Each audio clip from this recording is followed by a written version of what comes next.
Halo semuanya, pernah nggak sih kamu ngerasa di usia 20-an tuh, aduh, bingung banget? Nah, pas banget kali ini kita bakal ngebongkar semua keresahan itu. Kita bahkan pakai panduan dari psikolog Ayang Irma biar lebih jelas arahnya.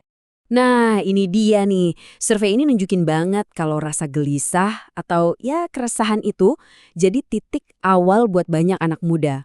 Rasanya tuh kayak di persimpangan jalan kan, ditekan buat ambil keputusan besar, tapi di sisi lain kita sama sekali nggak tahu harus kemana.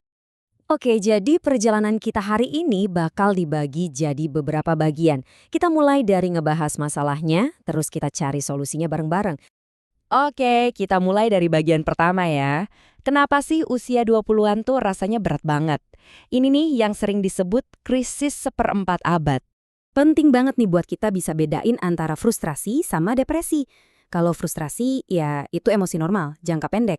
Misalnya abis gagal wawancara kerja, kesal kan? Tapi ya udah, habis itu bisa move on. Beda banget sama depresi. Itu udah masalah psikologis yang lebih dalam, lebih kompleks, dan biasanya sedihnya tuh bisa berbulan-bulan. Nah, kalau udah begini, seringnya butuh bantuan profesional.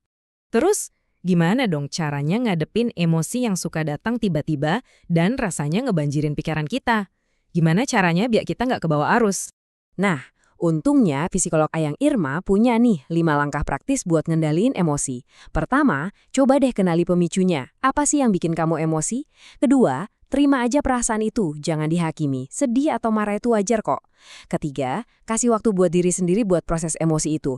Bisa dengan ngobrol sama temen atau sekedar nonton film. Keempat, fokus sama hal-hal yang bisa kamu kontrol. Yang di luar kendali kita ya, udah lepasin aja. Dan yang terakhir, jangan sendirian.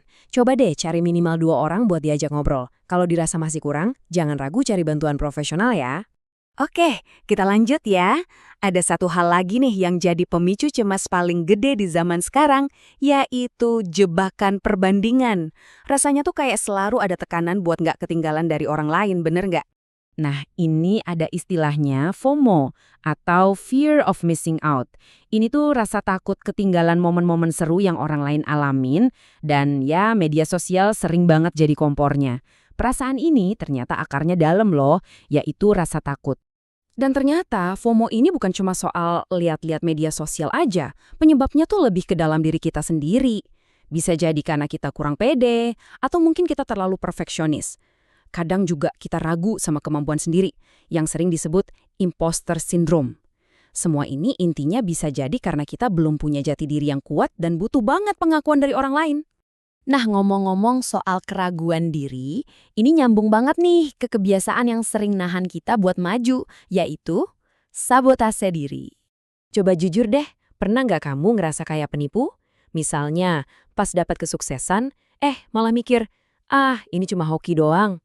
Kalau jawabanmu iya, wah, bisa jadi kamu lagi ngalamin yang namanya imposter syndrome. Dan itu tuh bagian penting dari sabotase diri. Kebiasaan sabotase diri ini sering banget loh akarnya dari masa kecil. Mungkin dulu sering disalahin atau dibilang nggak cukup baik. Akhirnya kita jadi percaya kalau diri kita tuh emang punya cacat dari samanya. Jadi perilaku kayak nunda-nunda kerjaan atau ngehindarin tantangan itu sebenarnya cuma cara kita buat ngelindungin diri dari stres kalau nanti gagal. Dan kutipan ini ngena banget sih. Kalau kita emang butuh apresiasi, ya kita sendiri yang harus mulai. Nunggu siapa lagi coba? Solusinya emang dari kita. Belajar buat menghargai diri sendiri, bahkan buat kemenangan-kemenangan kecil sekalipun. Oke, terus gimana caranya kita pindah dari yang tadinya ragu sama diri sendiri, jadi bisa proaktif ngebangun hidup yang punya tujuan? Coba deh bayangin pilihan hidup kamu itu kayak lagi ngelakuin A/B testing. Ada rencana A, ini jalur tradisional. Sekali gagal, rasanya langsung buntu, tamat. Terus ada rencana B, ini pendekatan yang lebih modern. Kamu bebas buat eksplorasi, belajar dari setiap kegagalan, dan terus-terusan nyari apa sih yang benar-benar pas buat kamu. Nah, biar nggak bingung, coba deh pecah tujuan hidup kamu jadi 3 level ini. Pertama, yang umum dulu. Misi besarmu apa sih? Contohnya, aku mau jadi orang yang bermanfaat. Kedua, bikin lebih spesifik. Gimana caranya? Lewat kerjaanku sebagai marketer. Ketiga, yang personal. Apa kepuasan yang kamu cari? Aku seneng kalau lihat pelanggan bahagia.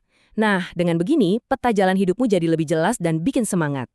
Nah, yang terakhir dan nggak kalah penting, ingat ya, kamu itu nggak hidup sendirian di dunia ini.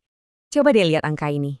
Diperkirakan 60-80% kepribadian dan karakter kita itu dibentuk sama lingkungan sosial kita. Gede banget kan pengaruhnya?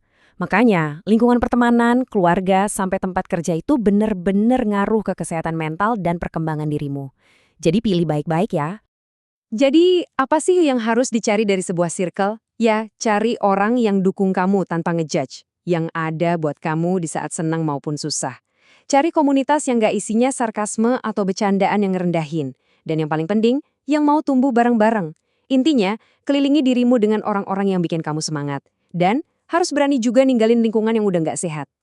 Jadi inget ya, kamu itu adalah arsitek buat hidupmu sendiri. Jadi alih-alih nungguin validasi dari orang lain, yuk mulai dari diri sendiri.